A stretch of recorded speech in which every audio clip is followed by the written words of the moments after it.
সালামু আলাইকুম, ঈদ মোবারক। না, রমজানের ঈদ মোবারক এটা দেয় নাই, আমি দিয়েছি আমাদের বীরদের পক্ষ থেকে ঈদ মোবারক।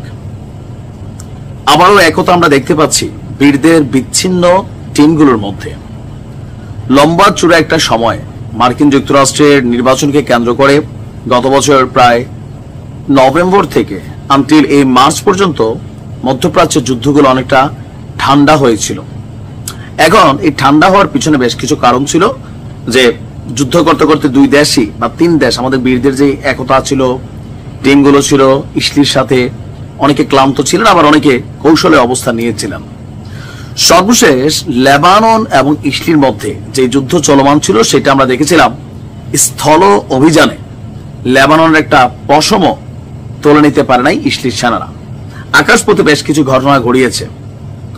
দীর্ঘ এই চুপচাপ থাকার পর গেল 3 থেকে 4 দিন আগে যুদ্ধবিরতিকে লঙ্ঘন করে ইসলি যখন সেহরির টাইমে একটা ঘটনা ঘটাই দিল, 1000 ছুঁই কিন্তু সংখ্যাটা এখন। এর মাঝখানে গতকালকে আমরা দেখেছি আমাদের গা ওই যে যা সেখানকার বীররা একটা অভিযান চালালো 2 দফায়। এবার একের পর এক করে মানে নিশ্ছিদ্র নিরাপত্তাকে ছিদ্র করে 101টা ছেদ করেছে লেবাননের বীরদের নিক্ষেপ করা সেই অত্যাধুনিক প্রযুক্তির মেশিনারিজ গুলো বা পাটাকাগুলো। একের পর এক পাটাকার ঠুসঠাস আওয়াজে কেঁপে উঠেছে ইসলি। তবে চুপ করে বসে না ইসলিও, পাল্টা অভিযান করেছে তারাও দফায় দফায়।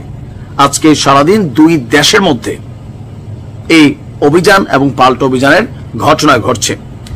ইসলির আর্মি রেডিও বলছে লেবানন থেকে নিক্ষেপ করা পাটাকাগুলো আপনার শনাক্ত করার চেষ্টা চলেছে তাদের যে অত্যাধুনিক প্রযুক্তির আয়রন ডোম আছে সেখান থেকে।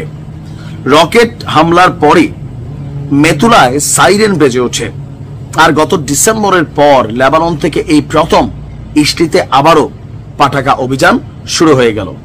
আল জাজিরা বলছে ইসলির সামরিক বাহিনী এই ঘটনার পর দক্ষিণ লেবাননের ইয়াহমুর শহরের উপকণ্ঠে পাল্টাবার অভিযান চালিয়েছে। আমাদের হিজুবিররা বলছেন যে গেল কয়েক মাস যাবৎ যুদ্ধবিরতিকে স্বাগত জানিয়ে তারা ধৈর্য ধারণ করেছিল, আমেরিকার উপর আশ্বস্ত হতে চেয়েছিল, কিন্তু আমেরিকার বিভিন্ন কর্মকাণ্ডে ট্রাম্পের খোলামেলা যে ব্ল্যাঙ্ক চেক দিয়েছে ইসলিকে, সেই চেক পাওয়ার পরে ইসলি যুদ্ধবিরতি লঙ্ঘন করে পবিত্র রমজান মাসে যে ঘটনা ঘটিয়েছে এটা মেনে নেওয়ার মতো না। সুতরাং তারা তাদের আগের অবস্থানে আবার ফিরে এসেছে। এবার এখন থেকে নিয়মিত ইসলিকে নিয়ে খেলবে। উত্তর এবং দক্ষিণ সীমান্তে আগের মতন ফুটবলের মতন তারা খেলবে। আর ইসলি বলছে যে একাই সবার সাথে লড়াই করার সক্ষমতা তাদের আছে। যদি লেবানন থেকে পাল্টা কোনো পাটাকা ছোড়া হয় তাহলে এর পরিণতি হবে অনেক ভয়াবহ। বাট আমাদের লেবাননের হিজরা বলছে যে উই আর রেডি, আসো খেলা হবে। তো মোটামুটি ঘুমাই যাওয়া যে শক্তিগুলা একে একে আবার উজ্জীবিত হচ্ছে। আর ইসলিতে চারদিক থেকে নাকাবন্দি কইরা পাটাকা ছোড়ার খেলা কিন্তু শুরু হয়ে গেছে। অর্থনীতির একটু চাঙ্গা হইতে নিছিল, আবার এটা পড়ে যাবে। অনেক কিছুই। বীরদের জন্য শুভকামনা।